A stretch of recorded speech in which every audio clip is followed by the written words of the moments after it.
What's up, all my variants of the multiverse? Welcome to the Infinite Universe Podcast, episode 20. We're your host. I'm your friendly neighborhood DJ, J-Days. Alongside me, Crash Bandicoot, a.k.a. Ben Pumpkin Claw Metless. What up? And we had an interesting adventure a couple days ago. That's why I mentioned his name being Crash Bandicoot, a.k.a. Bandicoot. Because this mofo decided to just drive straight through the woods to get into a Six Flags parking lot. It was a grass patch like 6 feet wide. Want to wait in line an extra 5 minutes. I saved us 10, 15 minutes of waiting in line. So anyway, we went veering off a patchy wooded area, but we made it alive. But did you die? No, we didn't. We didn't. Right. And we didn't get in trouble by security either. That was the best part. Yes. Let's talk about today's episode, Ben, shall we? Absolutely. We'll be discussing the finale of Loki. We're also going to get into some upcoming film releases. Ben's got a bunch of Star Wars news and rumors. Plus, we discuss the latest Marvel film, Black Widow. I honestly feel like I almost had to twist your arm to get you to watch this one, I feel like you owe me and I told you so. Yeah, I'm not that guy. You owe but me and I told you so. It's there in the back of your head. So every time you rewatch this movie, just think of my voice. But we're going to get into all that a little bit later on. Before we get started, I want to ask you guys to hit that subscribe button to stay up to date with all our latest releases. This podcast is available on all podcast platforms and YouTube, so hit that notification bell as well and make sure to like and comment. Also, stay tuned to the end of the podcast as we have another great giveaway, this time from our very own Henry Pumpkin Claw himself. I have a special gift to lucky subscribers, but you got to wait till the end to find out how you can get this special gift. And by special gift, he means reaching into his pocket and seeing what's poking. I'm just kidding. Lint and an empty vape box. Yo, so Ben, Marvel to me is officially back in business. Not that they really went anywhere, but they've really been giving us some awesome stuff lately. I mean, I appreciated the Falcon and the Winter Soldier, but it really, to be honest, didn't excite me too much. And Ben, why don't we just pick up from where we left off talking about Loki? I started off with a fair amount of excitement for this show. I wanted to see where this Loki character was going. This was another version of Loki from a previous timeline, and he escapes. We see that in Endgame.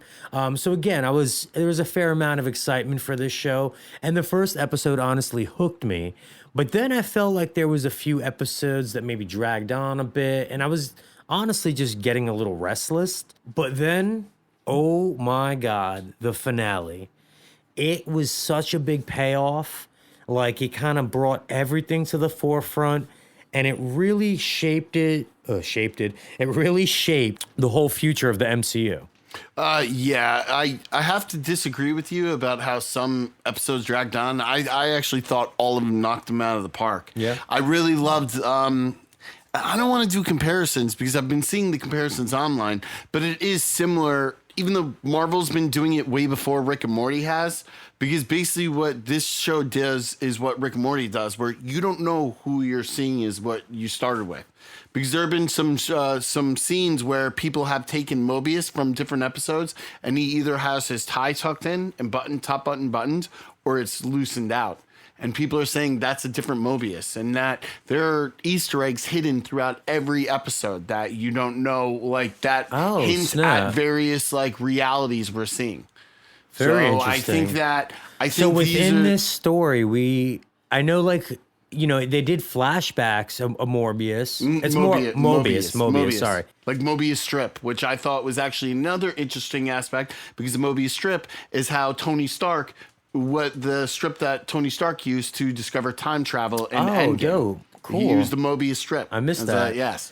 So what you're saying is throughout that story, although we're seeing flashbacks of that character, when we see that character, it's not always the same version of May himself. not be the always same version. And because what happens at the end of, the finale of Loki with all the multiple timelines being created. The entire timeline fractured. And then we end up, that kind of one of those last scenes where, Loki runs back into Mobius, but then Mobius doesn't recognize him. Has no idea who he is. So somewhere in this same universe, though, might be another Mobius running around. And maybe that Mobius was the one that was helping Loki, whereas the other one was some other variant. Yes. Wow. It's a lot to think about. No, it's very fascinating. And I've been reading a lot of Easter eggs hidden throughout everything. I mean, I do love the multi-Lokis on that, end of the timeline world. Yeah, that was cool. Actually, seeing all the different variants. Yeah. What a fun character to have variants of. You know what I mean?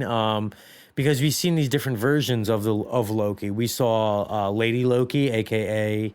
What was her name? Sophie. Oh, a.k.a. Sophie. A.k.a. Sophie. We saw the older Loki. We saw the child Loki. Alligator and then Loki. Alligator Loki, which is awesome. Who's become an internet sensation. Yeah, there's even a knockoff Lacoste shirt with the Loki horns on the alligator. Which is kind of cool, actually. Very nerdy, but cool. I think that this storyline kind of fractured other storylines, so you don't know what... It definitely set up for Multiverse of Madness. Oh, it was... And it also set up Quantum of Solace and Spider-Man. And Spider-Man, yeah. It was just like, oh shit, this event caused this ripple effect throughout the multiverse, and now kind of all hell's broken loose. So, but the build up to that moment was it was just written so well. Like, I was on the edge of my seat, and again, for me, although you disagree, I was getting a little restless with where the story was going. Or maybe I was just very anxious, maybe. Let me say that. I was like, yo, I know this is leading somewhere. Where the fuck is this leading to? How are we going to get there? There's only one freaking episode left. They're going to leave us with a cliffhanger because we know that there's going to be a season 2. And I was kind of like, oh, that's kind of whack. But then they get to that building, and then they run into Miss Minute. And that scene, which is so fun, that this stupid retro animated clock is such a compelling character within this, because I feel like, something's behind that. She's it seems very misleading and not 100% truthful. And then also she was trying to get them to go away almost, it seemed, right? Yeah, which actually probably would have been for the best. Yeah. Because wasn't that what Jonathan Majors' character was trying to tell them as He Who Remains anyway? Yeah, so it's just interesting to see that there's this animated character that has such a purpose to the story, which I feel like there's a bigger picture to her too. Especially with Miss Minute. And hopefully we'll see that in the next season. But then we go on from there where they, like you said, they see Jonathan Majors. Yeah, He Who Remains. Yeah, that's the character. He Who Remains. They're insinuating he's Immortus. Yeah, exactly. From the comic books. From what I understand from my research, is a version of the human form of Kang the Conqueror, who basically has lived the longest than all of his other versions and has kind of subdued his other versions and is kind of living out his end days, just keeping himself back. Yeah, and that's kind of what he says to them along the way. Whoever he is, whatever you want to label him, I'm just so excited for Jonathan Majors as Kang. Yeah. Because that performance he gave for that whole, however long that final episode was basically a whole dialogue scene of, 3 people talking for the entire scene. But, the tension in that room. It was compelling. And you knew... some shit was gonna go down because this is the moment. I didn't think they were gonna show that character. And again, whether it's He Who Remains, that's the name. They're saying it is they didn't show him. They showed they basically, I guess from what their kind of definition of, we're not technically seeing Kang. Yes, we're seeing a version of. A version of him. Like, imagine if Thanos never became Thanos. Well, that's and was what's like a farmer. well, that's what's like, exciting to me though, is that we just saw this actor do this one performance, which was really just fun for me to watch. But now he might be this whole other character, and then who knows how many other versions of. Well, he basically warned that to Loki and Sophie. Yeah. He basically said, "You think you came here thinking I'm bad? There are so many different versions of me that are much worse. Like, and if you get rid of me, like, they're free." Yeah, and just seeing like how powerful he was. Yeah. You know, like that elevator scene where Sophie tried to kill him, and then he's like, he's basically playing with them.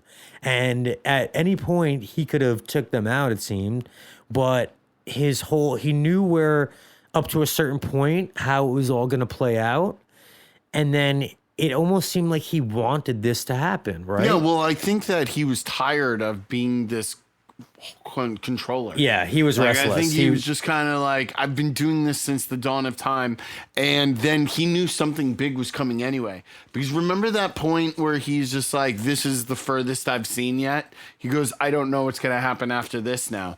There are people online who theorize that's the moment where Wanda becomes the Scarlet Witch. Yeah. At that moment was the moment that he couldn't see beyond. And then another thing online that I read is like, what if there's all these moments in WandaVision, in Loki? So that moment when, spoiler alert, if you haven't seen it, Sophie kills he who remains. I was going to say he who shall not be named. Wrong series. Yeah, wrong series. Sorry, Voldemort. When she kills him, that, and that's the catalyst for the multiverse expansion.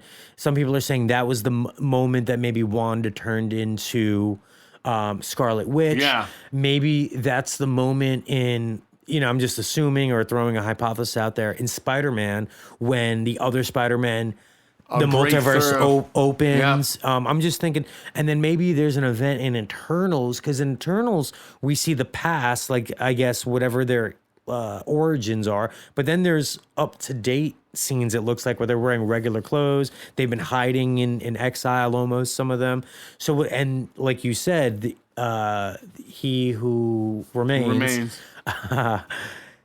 Said, like you said, he thought that there was a big event, something was happening. Maybe there's that big something in Eternals, and then that's what's gonna get us excited and hooked for them joining the MCU. Because right now, I'm not too thrilled about it, but if there's like this catalyst event that all happens at the same time, like, and in Doctor Strange, if they almost do like a montage of all the events happening at once, that could be really awesome, So it's just, this finale just made me super excited again for the MCU. It's fascinating how they're using this avenue to explain in-depth storytelling in their movies that they want to use.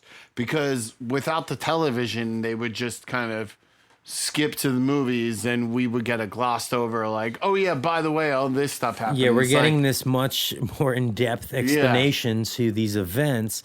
And we're along for the ride. Yeah. I mean, I know a lot of times I probably sound like a Marvel fanboy, but the content that they give is so dope. Like, it's so much fun they're to watch. true respect to the characters. And I think that's important. Like Loki, I feel like Loki's been given a lot of respect because he was a villain.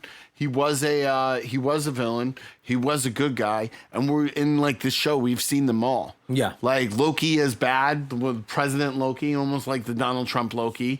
Old Loki who faked his death in Endgame, and then kind of sat by himself on a planet alone. And what was said in that room again? I'm trying to remember. Him and Sophie were talking, and it was or maybe it was he who remains said to him, you can't trust anyone and you're not to be trusted or something like that. I don't know. I might have fucked it up. But it was just such an interesting thing. It was like they're side by side two Lokis who are identical in many ways, but they're polar opposites in what they're like, I guess, I don't know. I don't want to say Achilles' heel is, but like that kind of like error about them. Now there was an interesting thing I saw at the end of the finale when they closed his file, It said Loki Lawfully son.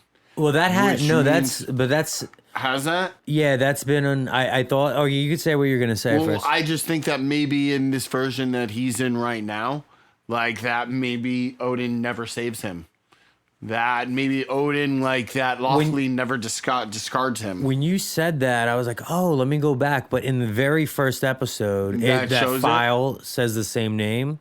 So again, that could be a theory because again, things change, everything Yeah. changed. So maybe there's a version of him that was never adopted by Odin. That was never discarded Yeah. by Lawfully. That Lawfully, like, you know, kind of keeps him. And So then he'd what be would a- a Loki be like? a Who was more raised by evil, the yeah. ice giants? Yeah, a blue Loki. like exactly. Truly hates, like, you know, Asgard. Yeah, definitely a possibility for sure. Leaves a lot to go on. I'm glad for Loki. I know this. A lot of people are going to disagree. I kind of liked it better than WandaVision.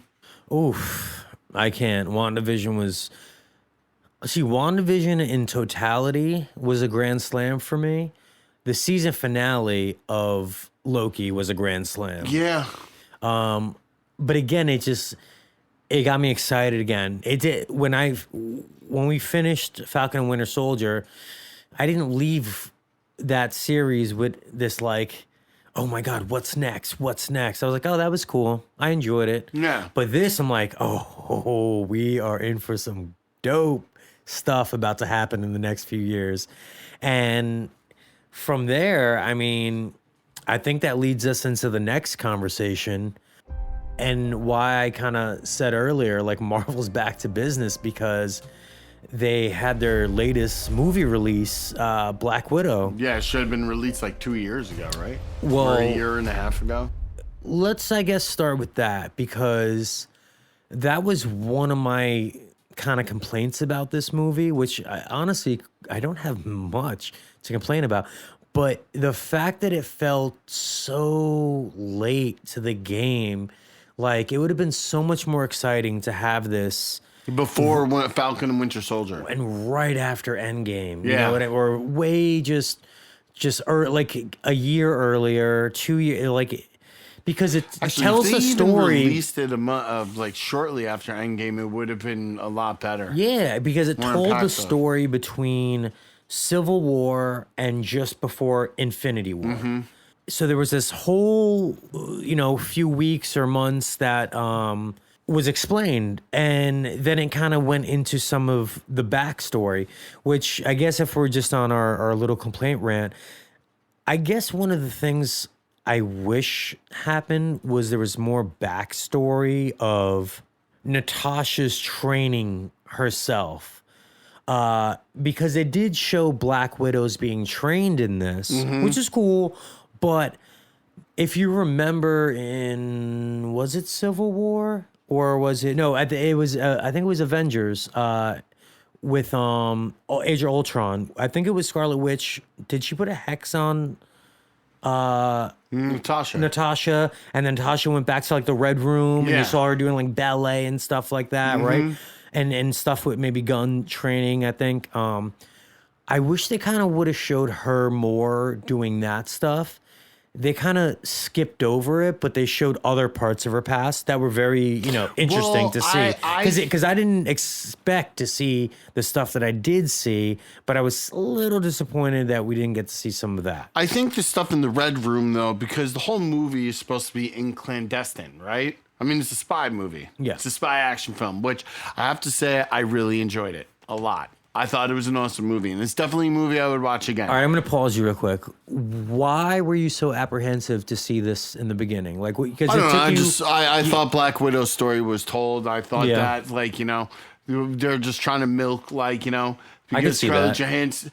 I feel like also, like, now they were trying to do a rehab of the character because there's a lot of people talking crap now about how her character was first presented in like Iron Man 2 Yeah. and then the first is Avengers, saying that they sexualized her at the beginning and then desexualized her as the movies went on. But like, I got into a conversation with someone. And it's like, but that was her whole MO of getting into Stark Industries. That was her whole. She was supposed to be an attractive like woman that knew, and that was like how she knew she'd get into Tony Stark's And that's circle. was always one of the coolest things about the Black Widow character in the comics is she was always in disguises and stuff. Somehow playing she was always playing a role. Exactly. And in this movie, we saw where she learned that from how to play a role. I think that the Red Room was supposed to be in clandestine, meaning like it was always supposed to be in secrecy, even to the audience. Like you understood what went on, like that part with Yelena when like she was saying to Lexi, really, really. Really funny and very like raw scene. Oh yeah, when she was talking about like let's before we jump into but that's the kind of stuff. But that's the kind of stuff I think was in the Red Room. You know what? Was stuff that like was unspeakable, actually, not supposed to be spoken about. Yeah, so he was referring to the joke on the plane about the uterus being ripped out. Yes. And then because we just literally watched this movie. I've watched it 3 times already, but this was Ben's the first time I watched it. First time watching it was just a couple minutes ago before we started recording. And I guess one of my other complaints is, and I wish in another universe that isn't Disney, that there's a version of this Black Widow story that's real dark. Yeah. And like could be told by like a James Gunn almost, or like someone with a little bit of a warped sense of mind that you could tell this really dark story. Well, I think we may be getting that with the ending of this film. So yeah, in another world, there's a reality or there's a version of this story that I think is really kind of could be a way darker version of what we saw. And again, like kudos to Disney of just taking that, little step in making that kind of dark humor joke within a Disney film. Because you even said to me while you were sitting on the couch watching, you're like, wow, I can't believe they kind of did that joke. It was funny. It was like, it wasn't, but at the same time, when you think of what it was, it's kind of like, oh, that's grim. It was supposed to be a commentary joke. It wasn't even supposed to be funny. It was supposed to be revealing on that there are organizations that do that. The sterilized young girls and early, very, very and young. while we're on this topic of really dark shit in this world, they show that scene of like the young girls like being taken out of the crates and being ripped, kept in container ships. Yeah, and that's like real traffic, freaking shit that goes on. So that's what I'm saying. And it'd be very interesting to see like if there was ever a way to do, like some movie company could take a shot at that character in whatever 20 years when Disney loses the license, if they ever do, for the Black Widow character. But obviously that'll probably never happen. I'm just saying, like, wouldn't that just be interesting to see a much more like I think we might see it Quentin Tarantino version of Black Widow? We might see it. I mean, first I want to go into some of the characters, like, because we did get introduced to other Black Widows. Well, that was one of the parts that I really enjoyed about this, is that we saw an army of Black Widows, and we saw how many of them there were all across the globe. So that was kind of interesting. And it explained a lot about the Black Widow's brainwashing. So, like, basically we get introduced to Natasha's early age. Yeah. Where they're almost like that show The Americans. Yeah. Where they're like a hidden Russian agent, like, operation in America. Yeah, basically in disguise, so to speak, and playing a role. Mm-hmm. What a great way to start the film, though. At first, like, I didn't even know, like, who the hell are these 2 girls? Like, because I didn't pick up that it was Natasha right away. I guess I kind of did at first when she started acting like, I guess, I don't know. I don't remember when I was like, oh, that's Natasha. Like, because she had blue hair. Yeah. She was like a punk almost. Well, that was the thing, though, the haircut and then the color of the hair, because that's one of Natasha's biggest traits, is that she always has different hair color, She's known, I think in almost every movie she has a different hair color.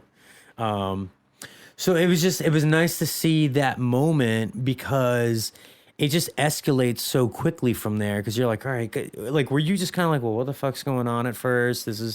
And then the dad comes home and he looks kind of like, very worried in his face. Yeah, Lexi. And he comes home, and took then he tells Melina Melina, that, like, basically he just gives her a look. and she it was knows. played by Rachel Weisz, who's amazing in it, as, like, you know, the mother figure, not mother figure, because it's a family that's been basically put together for 3 years. And I love that dynamic as the kids, because the older girl, like, she's been through this. She knows, she's been trained, Natasha. But the younger girl, you know, Yelena, to her, this is the only family she knows. Yeah, and that plays on in the rest of the film. That plays on throughout this film, and that's one of the most just anytime that there was an action moving this movie forward, there was this moments of they're pulling at my heartstrings with the family dynamic. So yeah, the dad comes home. I don't even think it's like pulling at the heartstrings as much as, like, man, like, they're really making it a point to let us know this is a dysfunctional family, but they're trying to function at their best.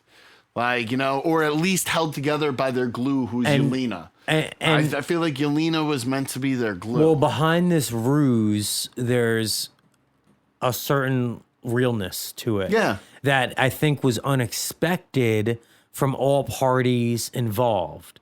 Maybe Except for the youngest. Except for Yelena, because she was just too young and she thought it was all real. Yeah. And, you know, it's just the dad sits down at the table, right? And he's just like, hey, girls, remember that story I told you of, you know, that adventure we're going to take? Well, we got to go and now. then you see the Natasha character, like, right away, she kind of, like, looks down and she knows, like, fuck. And then Yelena character, the child version, is all, like, excited and stuff. And, you know, but you could tell that there's like, oh, this is not going to go well. So then they hop in the car and they're off to try to fly away.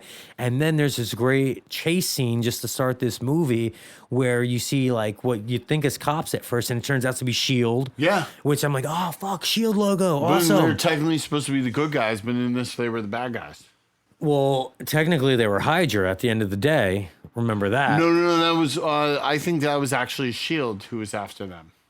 No, but S.H.I.E.L.D. at that moment was Hydra. Was Hydra, yeah, that's right. So who knows who was chasing them, but they were, you know, undercover Russian spies, and they had to flee. Mm-hmm. And what was so cool about this moment, like, you see the dad, like, take a cart and, like, flip it over or something, and I'm like, holy shit, okay, he's a super soldier. That's dope. That was actually one thing I really enjoyed about David Harbour's. Yeah. Because he was played, Alexei, he was paid by David Harbour.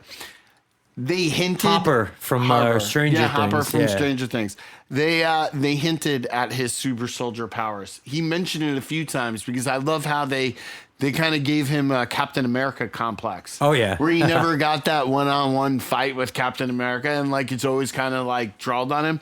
But they never went into how he got the super soldier serum. Like, was he given a serum? Was he born that way? Like, he was just in prison. Why didn't he ever try to escape prison if he was, like, a super soldier? Well, that was the other thing. Well, I think they actually mentioned that he was given that serum by, I don't know if it was whatever the main bad dude is in the movie. I forget his name. Old Man Russia, whatever his name was. Or the Russian government, the Soviet Union. Maybe it was the same ones who did the Winter Soldier project. Well, that's what they mentioned, that a, Melina said she took information about the Winter Soldier project, and that's how they were able to do the mind stuff to the Black Widows later on down the line. But yeah, just, you know, whenever you start a movie off with a very great but unexpected chase scene where Alexi's hanging on this rickety plane and Scarlett Johansson, or not Scarlett Johansson, excuse me, Natasha Child character has to fly the plane. Man, from that moment I was like, oh, this is gonna be an interesting story. It's not really what I expected. And then we just kind of, we don't flash forward yet, sorry. They land in Cuba, and then you see that what we just saw out in Ohio was all the ruse, right? Yeah. And then he meets, what's the bad dude's name again? His name is Dreykov. There you go, Dreykov. General Dreykov. So, and then you see he starts to, like, break the character a little bit. You hear the Russian accent come through, and then This part was really cool too, and this is kind of what sets everything up for the movie. Was when the other, Dreykov's men or the army, whoever's there, the military, end up taking Natasha and Yelena and separating them. Well, they're about to, and that was when we saw Natasha, pull out even that as gun. like an 8-year-old, she's 9, No, 10, Natasha's probably like 13. 10, 11, Yeah, I she's think. probably 12, maybe. She looked like a She pulls some moves where she like disarms 2 soldiers, Yeah. and like basically like has guns aimed everywhere, like protecting her sister. And that was when like Alexei goes up to her and tries to pull the father figure, but says, "You know where she has to go. You've been through it before." Yeah. Like, basically they're about to send Yelena to the Red Room. Yes, and we see that Scarlet already has had a bunch of training. Why do you keep calling her Scarlet? Natasha's already Natasha had has a bunch of training, and then they get separated, and then that's kind of where their fallout starts, because later in the film, it's mentioned that like you never came back for me. Yes, and that's where we see the kind of, because we always got from the Marvel movies that Natasha really felt as a family when she joined the Avengers. Yeah. That any life before was not concluded as a family. And that was why I think a lot of people, like myself included, when we saw the trailer for this, were like, well, you're going into Natasha's family because you tried to establish in the past that she didn't have a family. And we see that now. Yep. That she, in her head, like the 3 of them as Melina, Alexei, and Natasha, to them, yes, it was a short 3 years, and they really didn't bond as a family dynamic. But we saw, due to Yelena's loyalty to them, that I guess they did, because she was so young. Like, she was probably 3 when they first went into undercover, and now she's 6.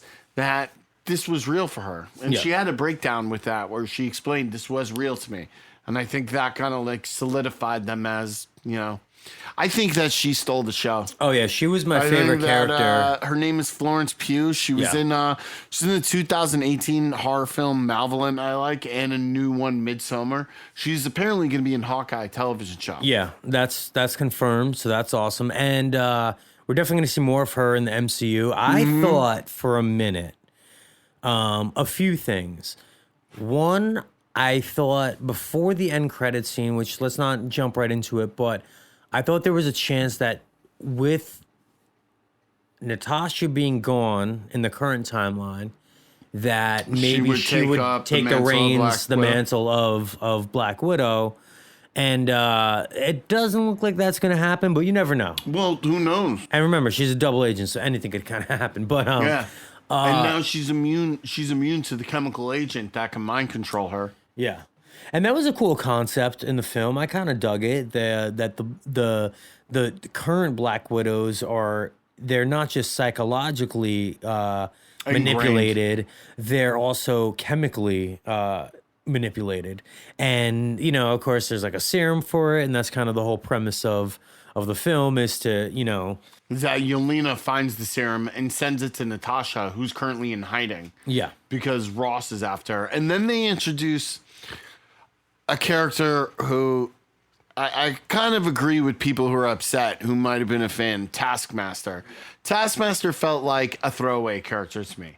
Like they had a story plot they need to entwine with Dreykov's daughter. It almost reminded me of Stryker's son in X2. X3 maybe?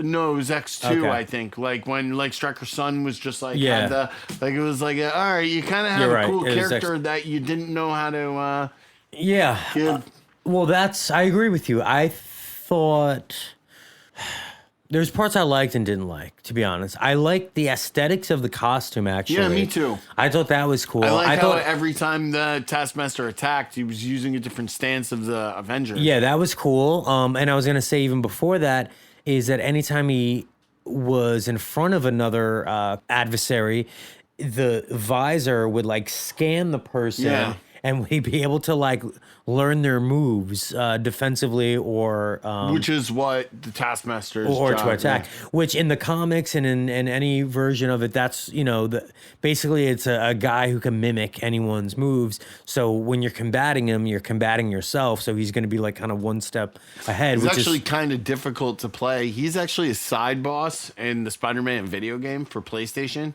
And actually, he's kind of a pain in the ass to play. well, he's kind of a pain in the ass in the Marvel comics Yeah. in general, Because every move you do, he copies. And But I agree with you. I feel like it was kind of a throwaway character. It reminded me a little bit of, I think it was Ghost in Ant-Man and Wasp, the villain, the girl who could See, I thought Ghost had a better because I didn't think Ghost was as big as a character as Taskmaster is. True. Taskmaster is huge. I feel like they had this plot for a movie, and then they realized, oh shit, we don't have any recognizable characters in this. There's not one, like, except for Black Widow. They're like, we need a recognizable character. Oh, Taskmaster. Like, we can change Taskmaster's backstory. I remember feel like. reading some things online that they changed kind of the story of what Taskmaster was going to be. And I could kind of see that. Again, if I'm talking about like versions of this movie that will never come out, and if I could make movies my own way. But check this out. What if it was this storyline? Ready? And again, I kind of like where the Yelena character ended up. But what if the story was this? So when Scarlet or Natasha, whatever, I'm gonna keep messing that up the whole show. So if I say Scarlet, no, I mean Natasha. Sorry, Scarlett Johansson. Yeah. Okay. So if remember that first scene where they run into each other again as adults in Budapest, not Budapest, No, Budapest. where they start fighting. And what was interesting is they were almost like identical in their fighting styles. Well, they almost killed each other. They really kicked the shit out of each other in Yeah. that scene, which is awesome. That was such a fun scene.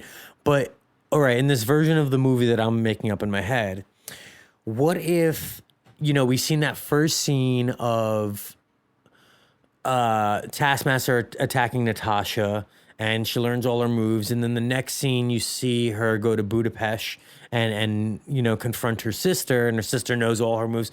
What if Yelena was Taskmaster? That's actually what I thought was going to happen when this movie was. I was like, oh, it's going to be the sister. Sister's going to be Taskmaster. It's got to be. It would kind of almost make sense that she would be able to mimic her sister's moves so well, but then they obviously took it down a way different road. Well, I think they couldn't have done that because what I think their path is to go is on what you just said. And I mean, it's going to kind of ruin the extra scene at the end if you want me to bring it up. So at the end, we see Lady Hydra, Juliette Louis-Dreyfus, approach Yelena at, I keep saying Scarlet too. Natasha's grave. Yeah. Who obviously, and she says, "Do you want to get revenge on the person who killed your sister?" And shows a picture of Clint. What if Yelena goes after Clint and Loki, but then ends up turning her over to his side, and she does take the mantle of Black Widow in future Avengers movies? And actually joins the Avengers as at first she's the villain in the Hawkeye television show. Yeah. But then all of a sudden, she realizes, oh, this is what my sister was talking about. Yeah, we'll see what happens. If they made her as in Taskmaster, Hawkeye. she can never make her into a good guy. But I think Not that necessarily, but also right now we don't know what side she's really playing. Is she good? Is she bad? we don't know what's going on with Taskmaster either. Because Taskmaster might want revenge on the death of her father. We know that she was tortured by Dreykov and that, but Romanoff was responsible for her blowing up. So, and she was working with Shield. So maybe Taskmaster as a character will look at it as well, yeah, my father was bad, but these people are the ones who made me this way. So I did like how this movie filled in a lot of gaps within Natasha's storyline. With what happened right after Civil War when she was on the run, when she outsmarted Thunderbolt Ross. Oh, that was great with the scene in the bathroom. Yeah, and she was just on a boat in Alaska or somewhere far away from there. She casually dropped her phone off the edge. They mentioned, and they show a flashback of what actually happened in Budapest, where that whole scene in Avengers where she said, I got blood in my leisure, that I assume the big part of that blood was the her sacrificing the Dreykov's daughter daughter. to add a shot at killing well, him. like knowing that the only way Dreykov would have been in that room is if his daughter was in that room. That other scene, Kind of was wrong about, but yeah, and then the other scene where her and Yelena are up in the vent hiding from Taskmaster, and she's like, "Yeah, me and Barton hid out here for 10 days or something, whatever Like, yeah, it and you was." can see their crisscross and tic-tac-toe puzzles. So that was cool. Just to like, I wish there was like flashbacks though of them like teaming up and doing stuff. I thought for a minute that they might have him in the Hawkeye series, but with the controversy that's been going on lately, I want to actually. I think I don't know. Up. I don't think this controversy has anything to do with Bad Blood. Well, I think all it right. has to do with. I think it has to do with. So if you Contracts. Wanna, So check it out. Like basically, long story short, you guys all know this already, but Scarlett Johansson suing Disney over And the apparently, film. so is Emma Stone. The film. Well, I was just talking But Marvel Black right Widow, now. But yeah, she's suing Disney for the movie being put out simultaneously on Disney Plus as well as in theaters because a part of her deal and a big chunk of her contract and the money that she'd get paid is from theatrical release. But when they split it up to the streaming platform, well, now they broke the clause in their contract apparently, and she wants money. And I don't necessarily blame her. I don't necessarily blame her, but I don't think it's necessarily that they broke a clause. I think it's, well, we have the streaming platform and the movie theaters are. So Scarlett Johansson probably went up to them and was like, what's going on here? You're making money on the streaming as well as making money in the movies. She's like, I think I deserve a cut of the streaming. And I think what the Disney probably said to her is like, well, we already have this contract with you. If you sue us, we may be able to change the contract or at least amend the contract by court order. Because they don't want to, because they probably look at it as like, they already have a contract. And if they change that contract, they start a precedent. So I think that it has to, I don't think this has to do with Bad Blood. I think this has to do with if you want to get paid, you're going to have to like go through the legal steps of getting paid. It was like a story of the woman who sued her nephew for hurting her because she needed to get paid by the homeowners or insurance. This has to do with lawyers. Yeah. I mean, I guess maybe, but at the same time, I don't know. It seems a little bit more stickier. Because they gave her $25 million just to play this part, or $30 million. She's the highest paid actress today because of this movie. But at the same time, supposed to be getting some points but at the same time, for instance, okay, me and my family actually went out to watch it on opening weekend. And some people did, but not a lot of people are back in theaters yet. But it did well first weekend. I know, but but here's the thing. First weekend, as you know, is just recouping for what the movie cost to make. That's not in the green yet. You know what I mean? Then hang on, let me keep going. Secondly, when someone rents it, or not rents it, but gets premiere access to it, they're paying $30. They get the movie to watch it as many times as they want, and there's no limit to how many people could watch it with you. Now, let's just take me, for instance, by myself. I've watched the movie now once in the theaters, but 3 times at home. Ben, how many times have we went to a Marvel movie and went once, and then within a few weeks, because it was so good and we loved it, we wanted to see it again, paid for a second movie ticket? Many times. Okay, yeah. many times. So right there alone, just talking about me, a single guy in his 30s, I didn't pay as much as I would have if I saw it the 4 times at a movie Yeah, but you're theater. going to really see it 4 times at home. Let's just say it wasn't available. You saw it. No, I wouldn't have saw it 4 times in the movie Would theater. you seen it twice? I would have probably seen it twice, yeah. And again, I was talking about just me being single, but what about a family of 4, family of 5? You know what I mean? Like, first off, they'll probably just go see it once, but right there, that's more than the $30 that someone would have paid for premiere access. And not just the movie ticket cost, but the cost of, the popcorn and soda and drinks and shit. I think Scarlett Johansson absolutely deserves to be paid on the points for the streaming. But I don't think this is nefariously like Disney saying, we don't want to pay you that. I think this is Disney going, we want to pay you that, but we can't just say, we're paying you that. You have to take us to court for it. I think Why can't they just say that Because this is why all can't this is all legal contracts and stuff. This is stuff that I think involves, like, with them. I think this involves with them, like, they don't know. Okay. They're trying to create a precedent. Listen, with all that said, I just don't see her coming back for any more. And she already had announced that this was the last you're going to see of Natasha, the Black Widow, in the MCU.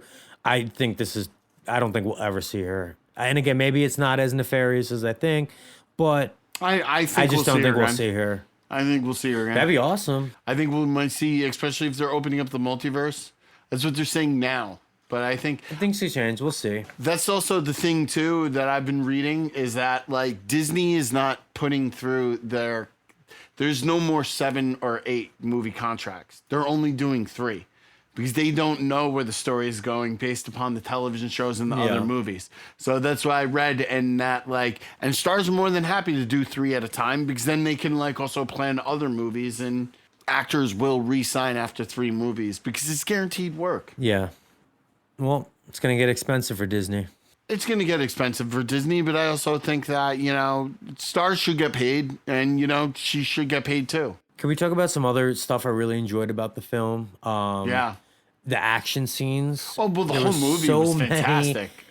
Great, like the scene where they're breaking Alexei out of jail, the avalanche that's caused due to Yelena shooting a rocket at the tower, the chase scene out of the apartment when the Black Widows come to get them. Melina, and then, wait, hang on, and then Taskmaster comes smashing through the city, chasing them. They have to hop on the bike. They have to steal a car. One of my favorite running gags throughout the whole movie was how they, especially Yelena, but like the rest of the family, teased her about being an Avenger. Like, Yelena kept making fun of. She's like, "Why do you do that thing with your head every time?" Like, that she basically great. is making fun of her doing a You're Superman. A poser. Doing the Superman. Such a poser. Like what Deadpool always did. Oh, he's doing the hero fall, the hero landing. Like, and Yelena was making fun of her for doing the hero landing. So you always do that head back thing. What about just like in the finale fight scene where they destroy the ship? Melina destroys the ship. That scene was funny where she goes, what did she say? In a very calm voice, she's like, "I've totally demolished one of the engines on the ship, and we're falling in a catastrophic free-for-all," or something. Something like that. And then, are you landing it? And she goes, "No, I've destroyed one of the engines, and we're descending catastrophically." Like, but then from there, when shit's hitting the fan, so to speak, and they're free falling in the air, and they're fighting in the air. That was another really fun scene. And again, all those like little moments of Taskmaster where he's doing Captain America moves. He did Hawkeye stuff. He did Iron Man, did Black Panther. That was kind of cool, I thought. Again, the big reveal of who Taskmaster was, I thought was a little I assumed it. Like as the movie went on, it was kind of like predictable.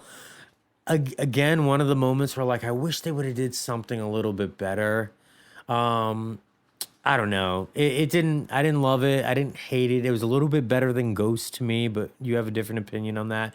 But I did really love those final moments with Dracoff, where Natasha went to hit him but couldn't because his pheromones give her some sort of control. She's blocked by his pheromones. But then she ends up like getting him mad, and he's hitting her, and she was trying to get him to break her nose to sever the nerve, but it didn't work. And she goes, "Well, I tried, but you weren't strong enough," or something like that. So she smacked her face on his desk. I have to come up with something else.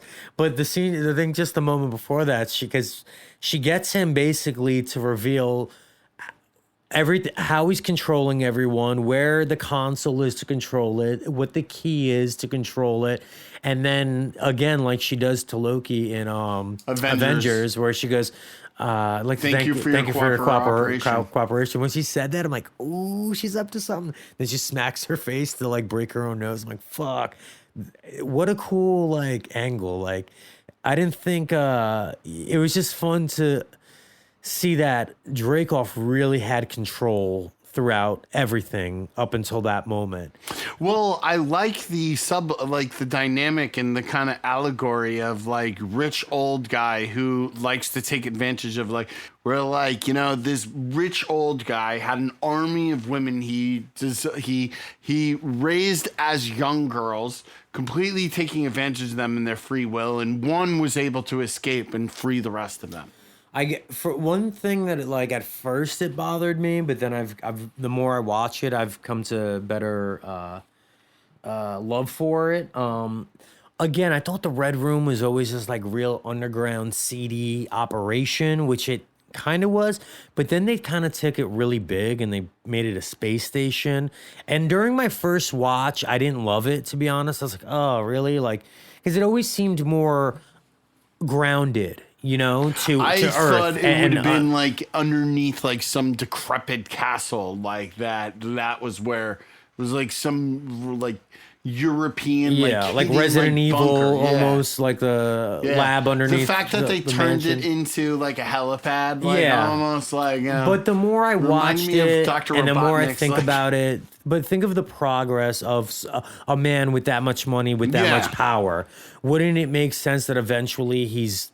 Think about it, Jeff Bezos was just in space on his own fucking rocket. Why You feel wouldn't me? he have his own like? It kind of made so at first. I guess I came to terms with it, but you know, it's one of those things. And again, maybe I just built up in my head what I assumed the story was, and then there you go, Marvel kind of giving my imagination Changes it. something even cooler that I wasn't expecting. You know, so that was fun. Anything else you want to touch on about this film? No, I really not anything but like you said. I told you so. I But this thing, I I think did. a lot of I people enjoyed it. I didn't enjoyed it a lot. wasn't excited for this for some reason. And if anything, I've learned Marvel rarely disappoints. You know what I mean? I don't think necessarily the lack of excitement had to do anything with like, you know, the movie. It had to do with the fact that they kept pushing it back 3 months and 3 months and 3 then a months. year, And and it's then like, and then a whatever it year. And was. it's like, it comes to a point where it's like, I feel like it's like the Avatar movies at this point. Like, how long have we been waiting for the Avatar sequel? 6 years? Like, you know, we keep hearing about it. At this point, I don't even care. I'm like, all right, am I going to pay $20 to go see it in IMAX? Maybe not. Maybe I'll see it when it gets released on HBO Max. And I think that's the thing. Like, you know, you can only hype people up so much before, like, they're just... Yeah, you're right. I think that is what it was. And then in the in between time, we saw a lot of really cool stuff. We saw WandaVision. We saw Loki. You know. Yeah. So yeah. Well, there it is. We came. We saw. We conquered. Black Widow. I liked it a lot more than I thought I would. Me too. And you know, It's got me excited for Shang-Chi. I don't know. Yeah, I don't know where it would rank in my Marvel lineup of favorites, but it kind of honestly gave me that Captain America Winter Soldier feeling, where it was that spy espionage thing that kind of just the story just kind of going forward, and you're like, oh, this is dope. It's Oh, like this a is female awesome. James Bond almost. Yeah. So, Yeah. you know, kudos to them. I hope, you know, Scarlett gets her dues because, frankly, if they didn't release it on streaming, it would have made a lot more money in the theaters because people would have had no choice. Yes, I think that also depends on the region, and also because like it might have done well here, but it might not have done well overseas in areas that still are having lockdowns. Like, would it have done well in China? I know that's an important market for Disney. Would it have done well in Europe? That's having like a kind of a lot more COVID spikes. Like, you know, yeah, we're opening up now and like could go see it in the theaters, but are other people around the world like able to do that? So At that, I guess we'll just leave it. We'll leave it there. I'd say See go what happens I'd with say see Yelena. it. Honestly, if you have 2 or 3 people like go like sitting at the house, split it $10 each between you. Get Black Widow. It is definitely worth watching. And like you said, I didn't know this, but when you get a premiere access on Disney Plus, you have access to it for as long as you have Disney Plus. It doesn't just come up and like you rented it for 48 hours like Amazon, like new releases. This is actually, you have it. So you have it even until like it becomes free to everyone else. All right, Ben, let's move on. Let's talk about what we got to look forward to in the future, though. Let's talk some Marvel lineups first. So the next movie we're going to get is Shang-Chi, and that's going to be dropping September 3rd. I'm going to see it. It looks pretty dope. I just don't know what to expect. So I'm kind of really going in like with an open mind, and hopefully I'm blown away. I'm just hoping there's a lot of like Mandarin explanation and how and if it ties into Iron Man 3 and all of that. So what do you think? I'm hoping it's a pure out martial arts film. Well, I think it looks like it is. Yeah, and that's why it's not a country western. No, but that's why I kind of hope like we get in whatever connection it has to MCU is fine. Yeah. So you're just like, we'll see what happens. Is this one that you're gonna run out to go see right away though? It's gonna be like a Black Widow, or it's gonna be not right away, but I'll definitely see this in the theaters. I feel like I'm a big martial arts fan, and I like seeing martial arts movies in the theaters. All right. All right. Well, actually, depending on the reviews, maybe I'll rent it on Disney Plus Premiere. You think they're going to do that too for that? I think so. All right. I think so, especially since theaters, because that's the thing with Black Widow. Black Widow did really well the first week, and it did well on Disney Plus too. And the Disney Plus number stayed steady, and the theaters money didn't.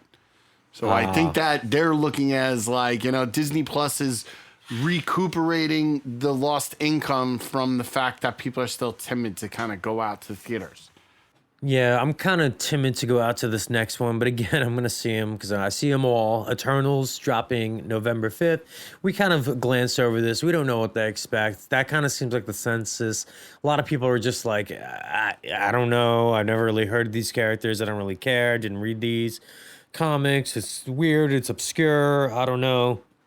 But I might wait for that one because that's also coming out in November. And there's another movie coming out just a couple of weeks after that I want to see 10 times more. But they always have a way of baiting us in. Yeah. You know what I mean? Even with Black Widow and the ending where they show, Lady Hydra and then she's saying, oh, here's Clint, go after Clint. So now we know, Yelena is going to be in Hawkeye. So it's like, what movie or what is going to happen? And I guess we said this a little bit earlier with Loki, like, is the events of Loki tied into these events of Eternals and why they come out of hiding, because it kind of seems like they're in hiding. So there'll be some clever way that they bait us into loving this movie, I'm sure. All right, that's it. Nothing to really say, right? Well, no, Eternals. All right. Yeah, I mean Eternals. I'm not excited as Shang-Chi. Ghostbusters is coming out just 2 weeks after it, and I kind of want to see that more. So if I have to choose between Ghostbusters and Eternals, sorry Eternals, but Ghostbusters is getting my money. Yeah, I agree. Well, let's see what happens with all that. But here's where I'm super pumped, though. Let's talk about it. Spider-Man 3, No Way Home. I just pray that this doesn't have the freaking curse of the Spider-Man 3. I heard this is going to be Tom Holland's last Spider-Man, though. Really? I heard he doesn't have any more signed up for him. Oh, well, they'll re-sign him. Come on. All right. Are you pumped for this, though? No, I'm very pumped. I'm just interested in the way they go. Yeah, we've kind of like talked about like this a bunch of times. Sony-verse like Spider-Man, or is this going to be Marvel-verse Spider-Man? Is this going to be like, I don't know. I think it's going to be interesting. On that note, though, talking about, Marvel-verse, Sony-verse, whatever you want to call these things, right? What's so dope about the events of Loki is that it really opened up all the opportunities for whatever verse or possibilities for whatever verse you want to call it. You know what I mean? And this is a clever way to really tie in all that Sony stuff, because it's just a big open door to say, hey, come on in. Marvel and Disney are brilliant by what they did with Loki, because they basically gave themselves carte blanche. poetic license, carte blanche to do whatever they want. Yeah. Like they could do whatever they want. They could be like, oh well, and anytime like it doesn't work and they need to retcon it, they could point back to like Loki and be like, well, this happened. Well, that was just a variant of this an like, event, but this is actually what happened. Yeah, dude, cool. I bet you they wish they did that with like Rand Johnson and J.J. Abrams. Wish they had that with Star Wars. Yeah. Let's talk about some of the Marvel TV series. We got What If dropping August 11th. That's in a couple days. I'm fucking really excited about that. I'm excited, and I'm also kind of I love how Disney does 1 week shows, right? Like, What If seemed like a show I would want to binge watch. Oh yeah, I would want to binge watch. Yes, you're right. Like it's not like Loki or like Wanda, like where ongoing it's like, story. These are all individual These are stories. individuals. That's something I would have liked to. Kind of like that show, Love, Death, and Robots on Netflix. Yeah. I told you about. I saw like, a couple it's episodes, nice to sit on the couch and watch like 3 or 4 of them straight. Like I didn't watch all 10 at once, but like that's also what I'm excited about. It's not going to be like a handful of episodes. They've got like 10 episodes. Yeah, and this is basically like a Twilight Zone version of the Marvel universe. Like, might play into other things though. yeah, exactly. Yeah, who knows? So, Yeah. and then after that, we got the Hawkeyes series. So that's, I wasn't. And I'm more excited about it now with the ending of Black Widow. Black Widow, yeah. Let's see how it all plays out. Like, it could be really, really good. I hope it's a little bit better than Falcon Winter Soldier. Falcon Winter Soldier, quite honestly, is in the bottom of the barrel of Marvel content for me, looking back. So I hope Hawkeye doesn't end up on that kind of like turd floor. Let's see. I mean, we have to have an antagonist, a villain in it, and Julia Louis-Dreyfus like hiding in the background. I mean, if it's what's her face from Black Widow, if it's Yelena from Black Widow the entire time, yeah, that could be cool, but it has to be more than just like the blonde girl from Black Widow every episode, like getting Hawkeye and not getting Hawkeye, and then his protege like with him, and like Yeah, Hawkeye will get captured, and his protege will have to save him, and then they show up at Star Labs, which still hasn't been fixed. Like that's a different. I'm sorry, that's the Flash. Never mind. Yeah. And then another. Well, this is kind of late, but I kind of want to mention this. This is coming out in 2022, but apparently the Guardians of the Galaxy holiday special is going to tie into the movie. So whatever happens in this somehow ties into the movie.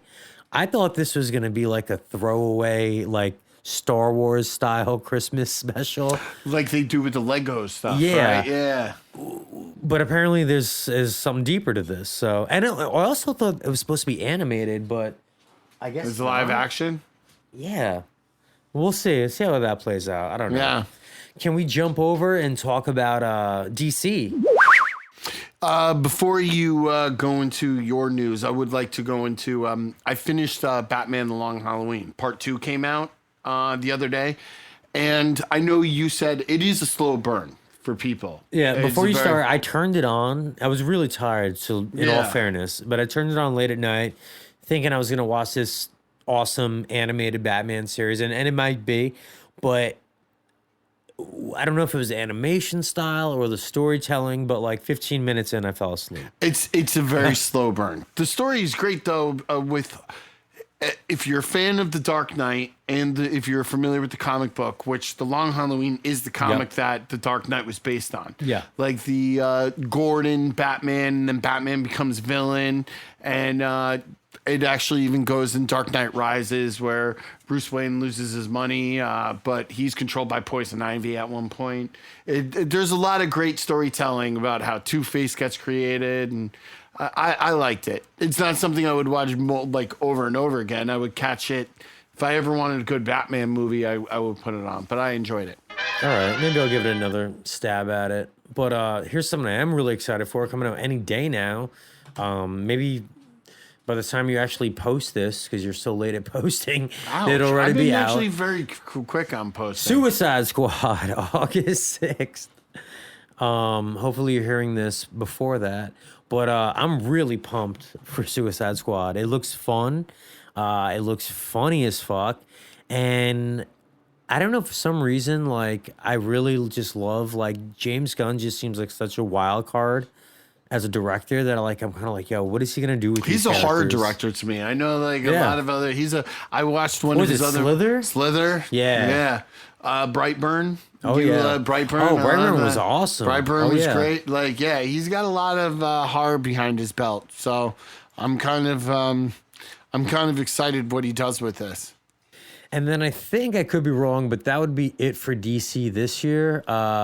Maybe something slipping in my mind. But then next year is kind of like when all their lineup comes out. Do you want to go through it real quick, Ben? Sure. It's we got Batman on March 4th. The Batman, I should say. Sorry. And that's March 4th of 2022. I'm getting more excited for this the more I see, the little teaser trailers and stuff. I think we talked about it. The Riddler looks really dope. I like this kind of like, I don't know if it's gothic or grungy Batman that we're seeing, but it looks kind of interesting. We're getting a lot of hints about Michael Keaton being in it. And I don't know if it's that movie or another movie. I thought it was Flash. Was it Flash? Because Yeah. they keep saying Batman movie and like Michael Keaton seeing on Batman set. Or maybe there's another Batman movie. See, I don't know if there's another Batman movie or if this is playing into Flash and Flashes. What do you think of that idea, though, of DC just starts doing a lot of just standalone stories? fine with that. Me too. I think it's like, fuck it. We don't need trilogies all the time. Like, if you could tell one really good story, do it well. Make it a 2.5 hour, 3 hour movie and just make it epic. No need to keep like, trying to milk things for fucking three Honestly, stories. movies don't even have to be 2.5 hours. 20, 30 years ago, a 2.5 hour movie was considered too long for some theaters. Like, I forgot, I was watching like a 70 or 80 minute long horror film the other day and it was perfect. It was an hour long. And I feel like some movies just, they feel like they need to be long in order to get credence and like respect and sometimes just keep it short. All right, let's go through the rest of these. I'm not even that excited, man, to be honest. We got Black Adam, July 29th. There was this little teaser trailer that dropped. It was animated, though, and it was Dwayne The Rock Johnson voicing it, but Then after that, we got Flash, November 4th, 2022. Yeah, if you give me, Flashpoint and Michael Keaton Batman in this and all that, I'm excited. That's cool. I don't really love Ezra Miller as the Flash. I got to catch up to the TV show Flash because I heard there was a lot of stuff that happened during the finale. All right, and then we got Aquaman 2. Honestly, I could care less about this coming out in December 16th, 2022. I think it's just funny with Aquaman 2 and the new pirates, like Johnny Depp and Amber Heard fans, like on either side, or Oh, yeah, calling for I them think to- we've touched on that. I Yeah. could kind of care less about any of that. I thought that they were making a sequel to Aquaman more about the trench and the creature at like the center. I thought that's what they were doing. I'm kind of more Maybe. excited for that. Yeah, let's see. And then Shazam, The Fury of the Gods. I like Shazam 1, but I don't know if I really need another one. Yeah. Yeah. And then that's all I got for upcoming stuff this year, next year from Marvel DC. Ben, I know you had a lot of stuff you wanted to talk about in the Star Wars world. Why don't you jump into it? So I'm going to start off with a teaser poster that was recently seen at the most new Comic-Con. It had a picture of the actual Luke from the end of Mandalorian and Grogu, but Grogu looked like he was constructing a lightsaber that had a yellow kyber crystal. So possibly that might be hinting at Mandalorian Season 3 or some other project. Fans don't know what to make about it. Of course, the internet's blowing up with theories. This is not and, a fan-made No, poster? this was actually official Disney thing seen at Comic-Con. Dope. Then Obi-Wan is filming, and I think that they're almost finished. Yep. There's been rumors about that. Nothing confirmed. High Republic, the new book has come out called The Rising Storm, which I haven't read yet, but from reviews I'm reading, it connects a lot into the first trilogy, episodes 1 through 3. Okay. About it explains really about the hubris of the Jedi, why the Jedi became so confident in themselves that possibly led to the rise of Palpatine. Because remember, this takes place about 400 or 500 years before the events of Phantom Menace. Cool. So they introduced the council. I'll have more information when I read it. One thing Let I us know. am excited about is Bad Batch. Bad Batch has introduced a lot of origin stories, like for characters in Rebels. I haven't watched any. I think I watched one episode, in fact. But I definitely see some chatter on the internet. Did something big happen recently? So a couple of big things. They introduced a prequel backstory to Hera Syndulla from Rebels, a fan favorite. She's like one of the best starfighters in the galaxy, like, Nice. up like Han Solo level. Okay. Another big thing was a fan favorite who was left out in Clone Wars. So David Fioli wrote all of these scripts that never got produced for Clone Wars. One story was about Boba Fett and this bounty hunter, Cad Bane. And Cad Bane actually got a hold of a Beskar bullet. And that was what created the dent in Boba Fett's helmet. Oh, nice. Was in one part they have a shootout, and Cad Bane shoots Boba Fett in the helmet, but then Boba rises and kills Cad Bane. Now, Cad Bane has been seen in Bad Batch. He was introduced briefly. And so is Fennec Shand. Fennec Shand is another bounty hunter trying to hunt one of the characters that Cad Bane was, who you'll remember Boba Fett saved her in Mandalorian. Yep. Who was also Chun-Li in the Street Fighter movie from God knows how long ago. Oh, so that's why you mentioned I this before? rewatched it the other day, and I was just like, I'm going to watch a terrible movie. A lot of nostalgia. If you want to watch an even worse movie, watch, what was it? Mortal Kombat 2? Annihilation? Annihilation? Oh, yeah. Oh, that's my God. really- That was another one I shut off 15 minutes in. I'm like, no, I Yes. can't do this. It's that Yeah, bad. that was that bad. Like, the effects were terrible. The script was worse. The acting was dreadful. Oh, man. But, yeah. But no, I'm not going to there's- watch the Street Fighter again either. There's though. rumors that because they're introducing Fennec Shand in Bad Batch and Cad Bane has been, that fans are wondering that if in Book and Boba Fett we'll be seeing that unproduced, shot where Boba Fett gets the dent in his helmet, or at least maybe a flashback. And then they went into the stormtroopers being changed to actual people, not clones. That actually was a big part in the show now, where the clone army is no longer clone army. They're being outphased. And I guess they were called CT in Clone Wars for Clone Trooper, and now they're called TC, which I don't know what it stands for. I actually couldn't find out, but I like Bad Batch, like you were saying about kind of like Loki. There are some episodes that are just like fillers, and I'm like, ugh. But overall, it's a good show. It's a nice sequel to Clone Wars. I take. Yeah, again, maybe I'll give it another go. Clone Wars? Well, no, Bad Batch. I was talking If you're about. going to watch Bad Batch, you should start with season 7 of Clone Wars then. Okay. Then at least you'll understand. And maybe even because there's a character in Bad Batch who goes even beyond in season 4 or 5 of Clone Wars. And there's It's a lot of Star Wars to catch there's up a lot on. of Star though. Wars. Damn. I'm really excited for Book of Boba Fett and Obi-Wan. Those are Yeah. two. I like the live action stuff I'm a lot glad better. they got Ewan McGregor to come back as Obi-Wan. Yeah. That to me gives it, some, this is legit. This isn't something you're just throwing at us to give us something. This is a legit Obi-Wan story. Maybe they should have done a movie, but I'm hoping the show will live up to the standard. Agreed. Mm-hmm. Did you have anything else you wanted to drop on the Star Wars front? No, that's about it. Apparently, there's a hotel opening up in one of the Disney, I think Disneyland and then Disney World soon.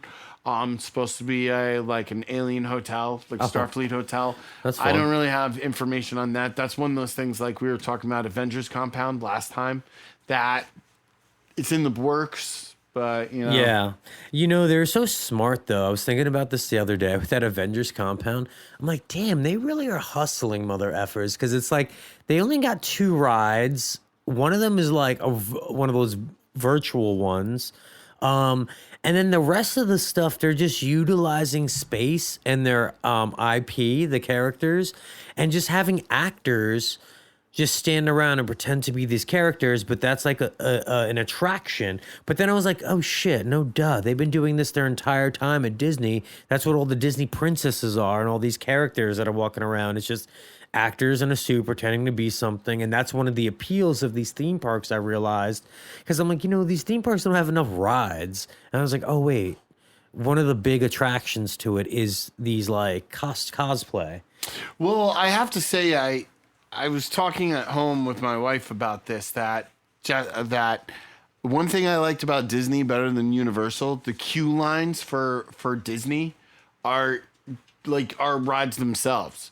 Like just waiting on Yes. like we were talking about waiting online for like Haunted Mansion. Like that's just going through that haunted, and then they put you in the elevator with the wall stretching. Like Well, that's what a lot of whatever theme parks need to utilize their space for more. Yeah. Make the fucking hour wait that's boring. At least give me something on a wall to look at, to read, Well, to Rise of the interact Resistance with. has you running through things like you're in a Star Destroyer. And while we're on this topic, freaking that was one of the biggest highlights for me of Harry Potter World and Universal Studios, when they took the fucking train that takes you from one theme park into the other, and they made it like this interactive experience. Yeah. And they made it this whole Harry Potter train ride with the Dementors, and both ways have a different experience. And even though it wasn't fast or thrilling, it was so fun and exciting to me.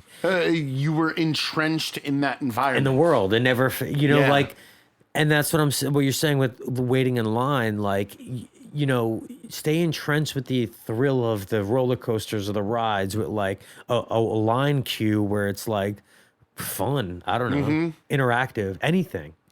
It could be, there's a budget way to do it, and then even an expensive way, and everything in between, where it could be like, it could work on so many levels in a very simplistic way. And you saw it like on those Star Wars rides where they have you're waiting in line and you got C-3PO talking and stuff, and the other droids. And it's a stupid animatronic thing. This is the same thing 29 times while we're waiting there for a half hour. Yeah, but at least it's something. Keeps us busy. Hey, it gives you something to take a picture of. Doesn't feel like you're just cattle in line with metal bars like going cattle. around. Yeah. All right, I got one Star Wars thing I want to drop you? before we wrap up that convo. Did you see the fan edit of the deep fake of Luke Skywalker's cameo? Yeah, in they The hired Mandalorian? that guy at Industrial Light and Magic. Isn't that the coolest story? Yeah. So this guy does a deep fake. He fixed up the Luke Skywalker image from the end of Mandalorian so it looked a little bit better. And then ended up freaking getting a job. Yeah, they hired him for like the future. Dude, Yeah. so awesome. Yeah. So awesome. I feel like kudos to that guy for freaking, Making it. or just like, dream come true. yeah, hell yeah, man. Very dope. And yeah, when you see them side by side, it's such a better quality. Yeah. And like, the whole thing with the de-aging someone who's like, I don't know, 40 plus years older than the part he's trying to play. My question though is like, wait, so if they hire professionals and the best of the best, did they just like not want to put as much money into that process? And how much is that process if someone can do it at home themselves? Yeah, but I think it also involves that there are people out there who might know how to do it better, and Disney just hasn't touched upon them yet. I don't know if you'll want to put this in, but there's a show on Disney Plus that goes. No, I'm sorry. There's a show on Netflix called The Movies That Made Us, and it goes into Jurassic Park. And Jurassic Park, the scenes with the T-Rex were originally supposed to be stop animation. Now, in the day, what they did with stop animation was they had actual digital artists in the 90s go through and kind of blend in between. So, because there are blur lines where, a movement is actually recorded as a blur on a film. So they'll blur it in between so it looks a little bit fresher.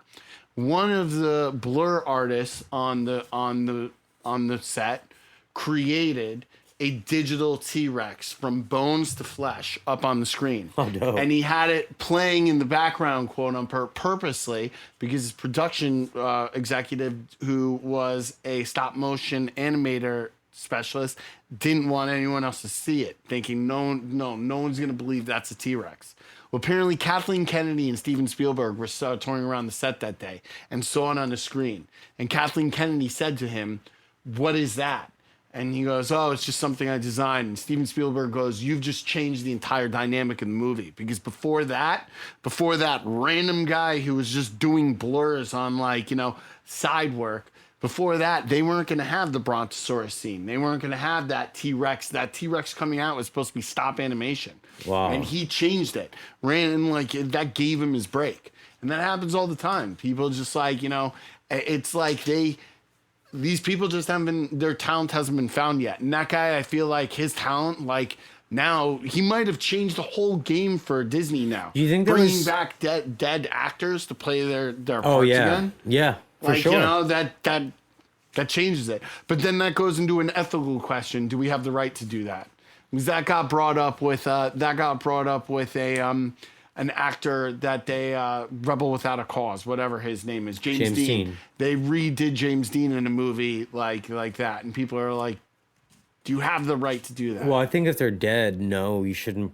But if they're still alive, to de-age them is fine. I think if you're recreating them to do the character, like the guy who played Tarkin, he would, because he's actually a horror fan and he was a big fan of Star Wars. And they're definitely going to have to do that with Harrison Ford and Indiana Jones, right? I doubt they're going to keep him the age that he is now. I wouldn't mind if they did it with Christopher Lee and Count Dooku. Put Count Dooku in a little bit more. All right. Go back. I mean, we're in a Brave New World movie, and in this, we're seeing it happen before us. With all this deep fake stuff. Yeah. Yeah. Which is also scary because then they can screw with us. Of course. They can make you put a banana in your ass. They've done it already. Wow, you're so weird. Oh, not the banana in the ass. Never mind. Oh well, but that is exciting for the new deep fake. That means that we'll be getting the top quality Luke. Although, to be honest with you, I would kind of just recast an actor. All right. Well, Mr. Pumpkin Claw over here. So I have a treat for a lucky listener. So to the first person on our YouTube page to comment on this video, I will be giving you a free copy of my book signed Ivory Blood. Now, that is subject to being in the United States. If you're an international listener, I will ask you to kind of... legalese. I like it. I will ask you to pay for shipping if that's all right. But, yes. All right. So first person to comment on the YouTube page gets a copy of Ben's first release, right? Mm-hmm. Nice. And it's actually my copies that the publisher gives me. Wow, he didn't even give me one yet, and he's giving it to a freaking rando on the internet. Great. You said you were gonna. I bought it, but it's like 2 weeks away. It's like snail mail. Where'd you get this? It's a pre-release. You got this done in Tibet, and they're delivering it on it's like a pre-release. Donkey? When do you ever buy something immediately? Got a pre-order. I don't know. Well, the thing was, I bought it on Amazon, so I expected it to be here in a day or two. Well, it's pre-order. It gets released on the 25th of August. There you go. So what is it? 25th of August on 25th Amazon? of August. The physical copy, the digital copy is available, but I will be sending you a signed physical copy. All right. So first person to comment, Ben's hooking you up. Are you going to sign it for them? I said. Oh, sorry. I wasn't paying attention. Signed copy. I just drown you out when I'm not talking, honestly. A lot of people do that. All right. So that's pretty dope. We're going to have some other giveaways coming up too. So stay tuned for that. Remember to share this podcast on your social media. If you dig it, please give us a big thumbs up. Leave a comment, subscribe, hit the notification bell. We're out there on Apple Podcasts and Spotify and a bunch of other platforms. I don't even know. There's too many now to keep up. But we're out there, so please join us. Join the conversation. Hit us up. Ben, do you have anything else you want to add? No, that's it. Sweet. All right. Well, as we always say, Although we may be a-holes, we are not 100% dicks. This has been the Infinite Universe Podcast. I'm J-Days. I'm Ben Pumpkin Claw. And we're out of here. Peace.